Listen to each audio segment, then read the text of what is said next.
What's up, everybody? We are back for our NXT Takeover Toronto review. Pretty good night. Some surprises, some things we expected, but we will get into it in just a minute. We will be right back. I already know it. I know we about to shine, cause we already glowing.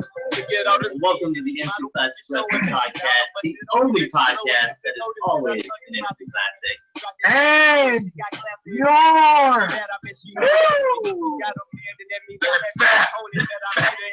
we want to punch Jim Cornette in the face repeatedly until he bleeds because he's stupid. We'll see you on the Flippity Dippity. Oh yeah. All right, and we are back.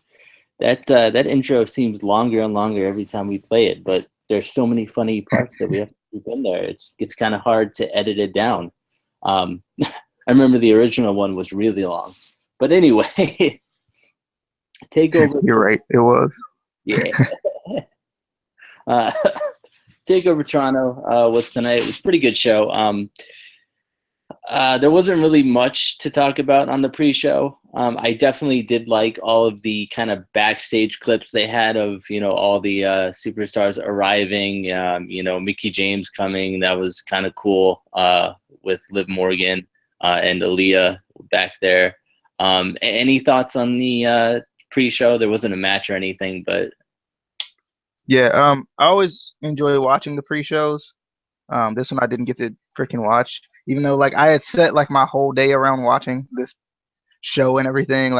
I had my entire day set. I was gonna watch Survivor Series 1991, and then I was gonna freaking do the review, and then I was gonna watch the pre-show, then I was gonna watch this freaking show, and then things happened, and I had to go out of town, go to the hospital and everything. Visit a family member there, but I don't know. I was upset that I missed the pre-show because I always like watching the pre-show, just as kind of a getting me ready type thing. But I definitely from what you're saying, it seemed like it was pretty cool. I don't know if I'll go back and watch it. I might go back and watch a little bit of it. Here I might do it now here in a second. But my network's acting real dumb tonight, real dumb. GG WWE Network. But I wish I would have got to watch the pre-show though. Yeah. But anyway, let's jump right into the show. We got Bobby Roode versus the perfect buffoon, Ty Dillinger. Bobby had his very own choir. See, you knew he was going to get the win. You knew it. You knew this man was going to get the W. And Dillinger deserves an ass whooping for wearing that stupid jacket with the what is that? Who told him that was a good idea? Who designed that? Whoever designed that needs to be taken out back and beaten, just beaten viciously. That is the stupidest jacket I have ever seen in my life, ever. Anyway, but I was absolutely loving the old-fashioned Canadian whooping Bobby was given to that talentless punk Ty can't finish a feud Dillinger. Now that Bobby destroyed Ty Dillinger, he can focus where he belongs, which is in the NXT Championship picture, obviously. But I don't know why anyone cheered that buffoon after the match. He lost. Maybe this just means that he's done with wrestling and he's going to retire because he's so terrible. I don't know. Maybe. But DJ, thoughts on the match? It was a good match. I was excited about it, and this match showed me exactly all I need to know in confirming the fact that if the crowd is into it, you're going to be into it, because this match was good. Don't get me wrong, but I think just throughout this entire show, the crowd was just into every little thing, and that's what made this show feel like it was really good to me. Yes, the matches were good, but I like that the crowd was into everything. I've been watching because we do the retro reviews. I've been watching Survivor Series 1991, and it's amazing how the older wrestling fans would get into anything. It didn't matter like what it was, but they were excited about it.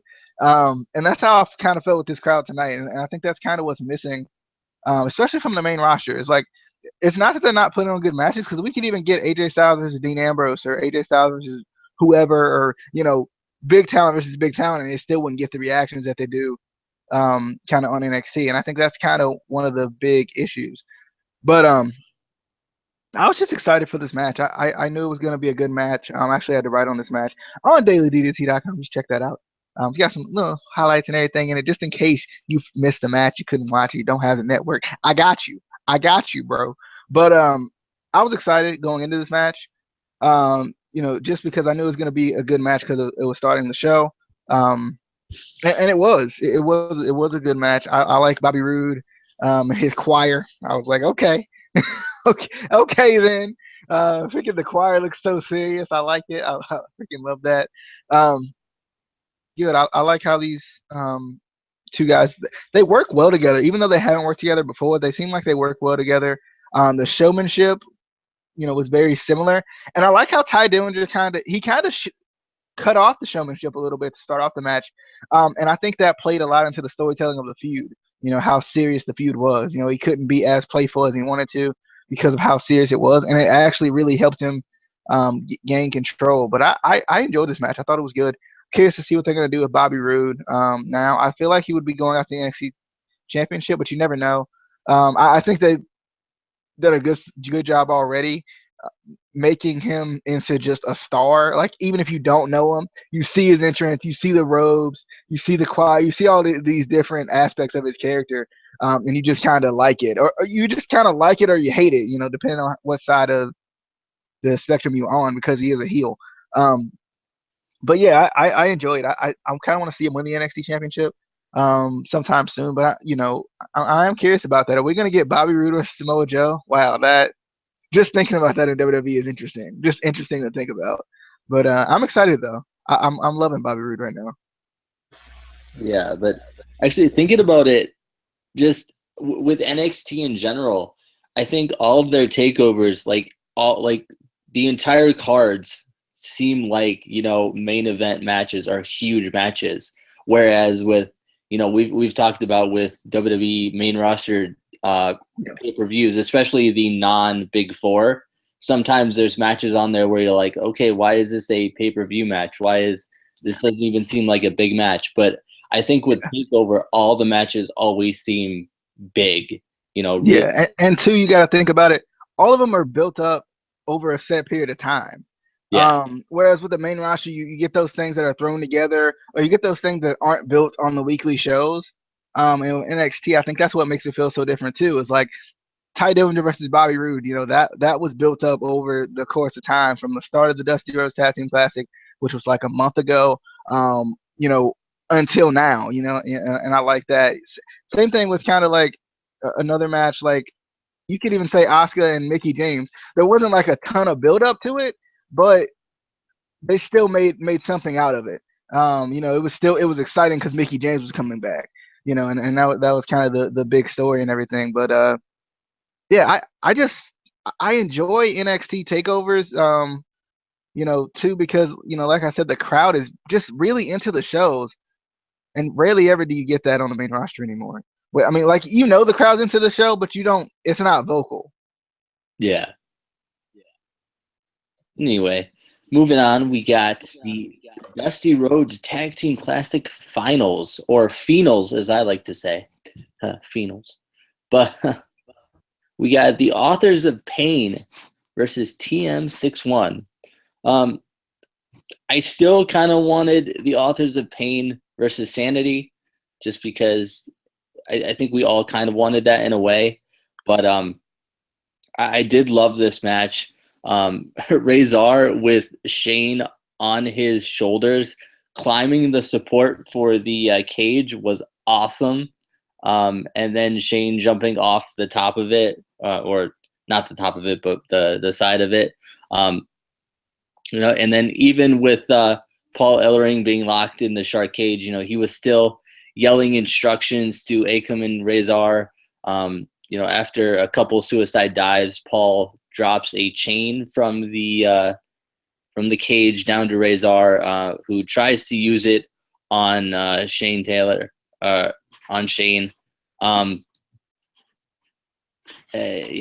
even without the chain, I like that the Authors of Pain did get the win, sort of without cheating tactics. Like the chain obviously didn't work; it flew out in the crowd, which was a bad idea. I don't know if that was the plan. I think it slipped out his hand. Yeah. I hope that wasn't the plan because throwing a chain into a crowd isn't a good idea. It probably was heading right to that one lady in the crowd who looks at her phone the whole time. She probably didn't even see it. That one lady who just brought her kid to the show. But I definitely like this match. I just felt like the trophy ceremony thing at the end kind of lacked something. Like I felt like Regal should have seemed a little bit more upset because technically they did try to cheat with the chain. I felt like he should have kind of, reluctantly wanted to, award them the trophy or something, but there wasn't. Didn't you feel like it lacked Cody Rhodes? It did. He was such a big part of it last year. It did lack a Rhodes. Even Dustin, they didn't show much of.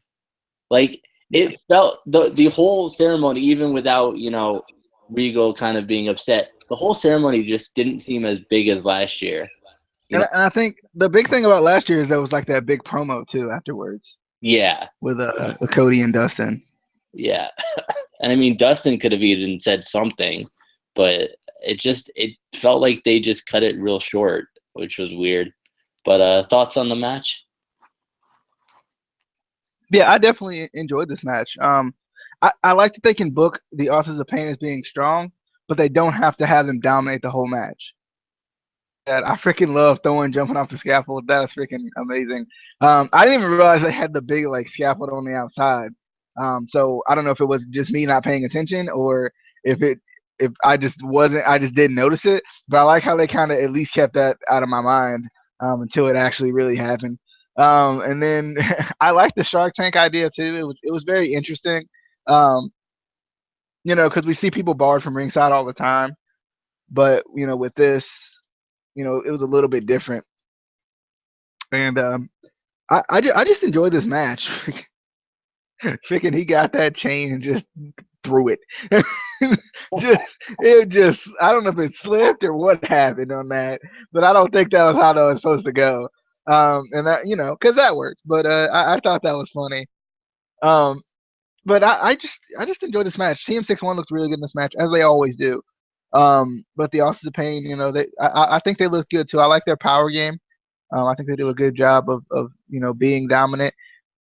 And I like that Paul Ellering still had an influence, even though he was locked up on top of them. I think it actually may have helped him that he was locked up on top of them rather than being outside of the ring, because then or even on the ramp or something, because it would have been harder for them to communicate that way. So I actually like that he was able to kind of have something up his sleeve. That's what I said in my article. I was like, I know he's gonna have something up his sleeve. It's just a matter of time before we see what he's gonna do. And I like the way they did that tonight. But just a good match. And yeah, the ceremony on afterwards it did feel kind of short, kind of underwhelming, because I feel like they built it up well this year. With kind of building shows around and everything like that. But this takeover wasn't necessarily built around it this time, so maybe that's what it was. I don't know. Yeah. Because the last takeover they had with it, I can't remember exactly which one it was, but that one was built around the Dusty Rhodes Tag Team Classic, and that was pretty much it. Yeah. But our next match was the 2 out of 3 falls match for the NXT Tag Team Championships. Team DIY versus the Revival. Definitely an exciting match. The Revival cheated with a handful of tights to win that first fall. I saw it. I saw the tights. I don't think that's how that works when you're laying directly on top of them. I don't think that's how that works. I don't. And it was tights, and I saw it. You didn't see it because you didn't look right, and it takes years to notice these things. Years of watching wrestling to notice and I saw it. Uh, but DIY came back with the second fall. And then when Dawson had Gargano in the submission, I was literally on the edge of my seat. I was like, don't do this to them again. Please don't do this again. But your new NXT Tag Team Champions of the world and Florida and Toronto, DIY. Also, since it was a double tap out, technically, I'm calling it a 3 out of 4 fall win. So, technically, they did even more than they needed to do. But it was definitely an incredible match, even with how much I hate the Revival. Definitely a really, really good match by both teams. But the better team won. The better team won. I am curious though. Like, why do you hate the Revival? I'm just wondering. There's always tag teams that I have to. I've noticed that the tag teams that I hate in NXT, I usually end up loving on the roster. Like, I hated the Vaudevillains in NXT, and now I love them. So as soon as they go to the main roster, I'm probably gonna be like, yeah, they're awesome. But oh man, this match was good though. I freaking this match was phenomenal. The tag team division is on fire in NXT. Love it. I love Team DIY. Obviously I love the Revival. And this one had me on the edge of my seat too, because obviously, like, the fan in me's cheering for the Revival, and but I'm always thinking in the back of my head, DIY is probably gonna win. But I was excited just watching this match, just kind of being a fan, just watching this match. The freaking slingshot spear that got caught into the Shatter Machine was amazing. I was like, bruh. I love the freaking like Gargano with the freaking Enzuigiri DDT thing he did. It's like, okay, all right then. I really enjoyed that. Freaking, I love Gargano's. I guess it's like his just entering psychology, because like when he was about, like, it looked like he was about to tap, like the fake tap he did with the reverse figure four. That was freaking amazing. Like, that had me on the edge of my seat too. Like, is he gonna tap? Is he gonna tap? What's gonna happen? And I really enjoyed that. And the freaking Shatter Machine to the Revival had me, no, not this way. Like, it had me, going too. But at the end there, I thought they were gonna do like not necessarily a screwy finish, but I thought the Revival were gonna find, because obviously, the fan of me still thinking here of ways they can win this doggone match, darn it. But I thought they were gonna do like a holding hand sequence where they can't actually tap. Because when you think about it, because they did it at one point at the end of that match, I thought, like, Dawson was gonna keep Wilder from tapping by holding his hand, so his hand technically didn't hit the mat, and technically he wasn't really tapping. I thought they were gonna try that and see, maybe like have to pull them apart and then finally get the submission or something like that. But I thought that was pretty cool. I like how they did that, the psychology there at the end. But I freaking love the Revival's tag team psychology, especially as heels. They do a good job of not only cutting off the ring, but making you feel like, for example, Gargano can get over there to Ciampa. He's gonna do it, and somehow they freaking find a way to pull Ciampa off the apron or stop Gargano or something like that. And also, what I love by both teams and just teams in general on NXT is how they break up pins. There's always a different, pin breakup. It's not the same, like, oh, I'm gonna jump on top of you, type pin breakup. It's always different. The timing is slightly different every single time, it feels like. And I think that's what pushes NXT's tag team division over the top, is the tag team psychology, which is really an important aspect of tag team wrestling that I think some fans forget about. But this is just a good match. I'm glad that DIY won, even though I didn't want them to. Still glad that they won. They obviously deserve it.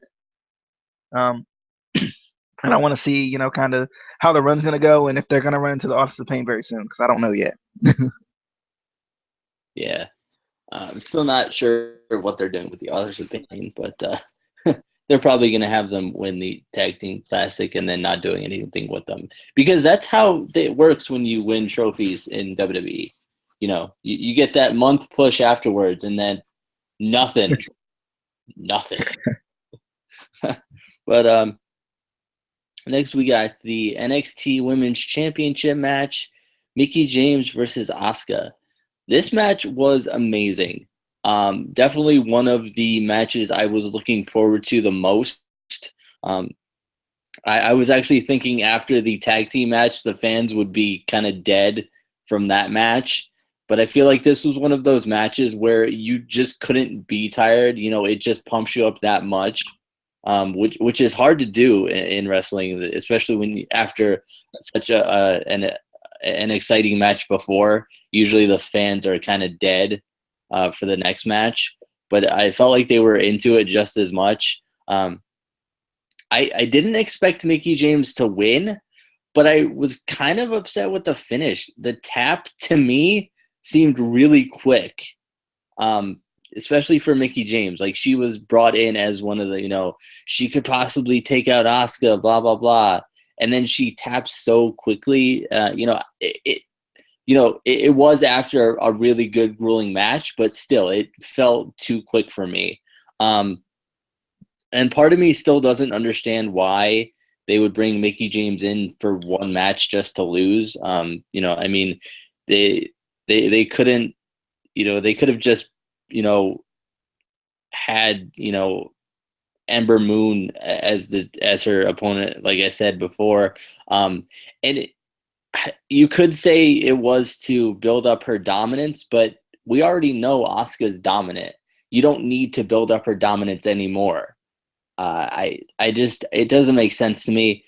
After the match, it kind of made it seem like they might have another match. But I don't know. I've heard both ways that, this was just going to be a one-time thing. I've also heard that she might come back for a few matches. I don't know. But if it's just going to be for the one match and she loses, I feel like that didn't make any sense to me personally. But thoughts on the match? Yeah, I enjoyed this match. I was excited for this match. It was so freaking cool to hear Mickie James' theme again. We hadn't heard that in years. And it was just so freaking cool to hear her theme again. Because, where I wasn't even thinking about it until it came on. I wasn't thinking about that moment of like hearing that theme again. Like we always think about it with like a Kurt Angle or somebody like that, but like for some reason Mickie James, I wasn't thinking about it until it happened. But I thought just hearing her theme again was really cool. There was like this weird psychology in this match though. It was like the weird. It was weird but cool. It was like a weird like Asuka's weird, but Mickie James is weird thing. Like I didn't know what was going on in this match, but it was pretty freaking cool.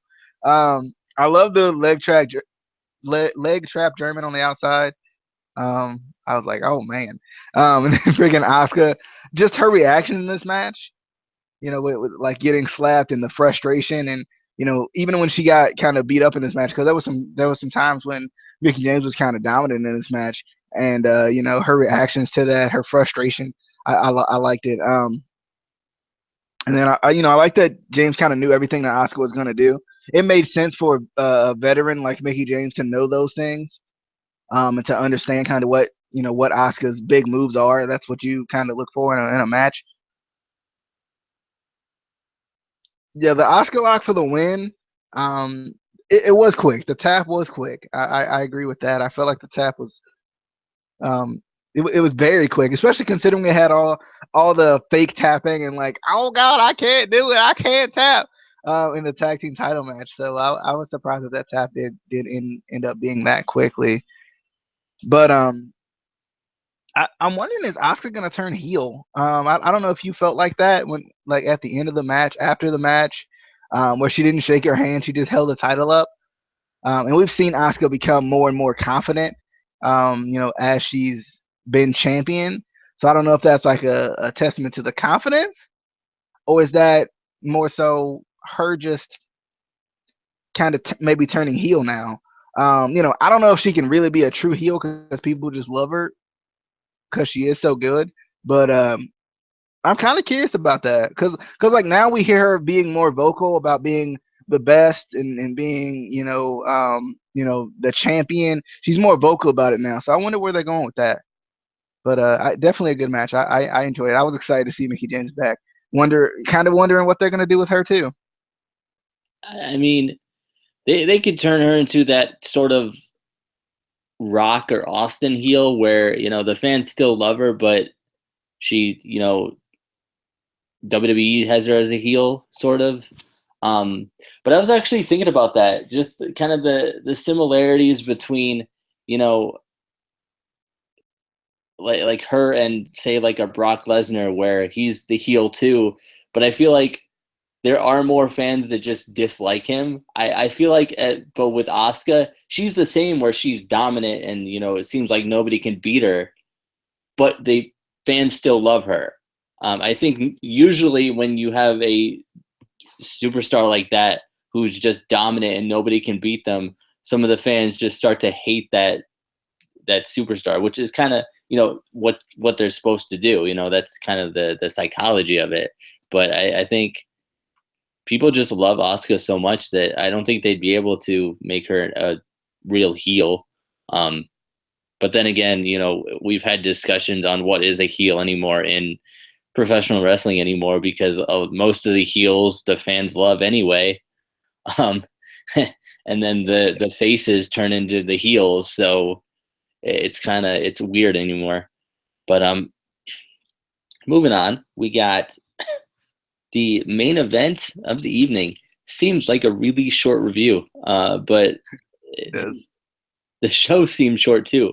But just because there were just like 5 matches and they were really good matches.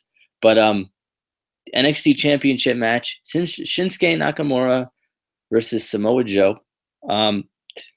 I love this match, and I'm glad WWE covered up its mistake with the promotion of Nakamura defending in Japan, because I was pretty sure they were gonna, because I wonder was that a mistake, or was that okay? Nakamura's gonna win. Let's shock him now. Yeah, they could go either way, but then again, it's WWE, so WWE creative, haha. I don't think they would think that much into it. But I mean, they could be, and that then again, Nakamura could win the title back on a rematch. I don't know, but I definitely like this match. I was worried there for a second when Joe was busted open that they were gonna try to stop the bleeding again and kind of ruin the momentum of the match. But fortunately, they didn't do that. Definitely a good match. I don't know if it was as good as their last title match, but it was definitely a good match. DJ? Yeah, I enjoyed this match. I thought it was good. Still loving Nakamura. The entrance was amazing. I was like Joe. Like obviously, like just person Joe like is probably enjoying it. But like character Joe, that's just like the mad like freaking. Let's get this freaking match out of the way. Joe is probably freaking like, are you out of your mind right now? Quit with this shenanigans. Stop it. Like I felt like Joe had to be like fed up by this. But I enjoyed this match. I love how these two work together. And it was just it was a good match. I love watching Samoa Joe sell Nakamura stuff. I just really do. And I like how they kind of play with the strikes a little bit in this match. Both Nakamura and Joe can. I like how Joe didn't back down from the strikes. A lot of times with the strikers, and I love how NXT commentary didn't. So Graves and Phillips didn't. They didn't discredit Joe for striking with Nakamura. I feel like that happens far too often, where like someone comes at somebody who's probably just as credible, but they won't allow them to be credible because Nakamura's history of striking. And I like how they did that tonight. I like how they were very they didn't like they didn't discredit Joe for striking right back at him. Um, I like Nakamura being kind of a counter striker in this match. For any of you who watch MMA, and you see many counter strikers like probably an Anderson Silva would be one that I think about more than likely, where they're kind of they're very showy with the way they do things, but they try to wait for you to strike them and then they strike back, and that's how Nakamura feels to me a little bit. Like he kind of waits for them to strike, and then he'll get them.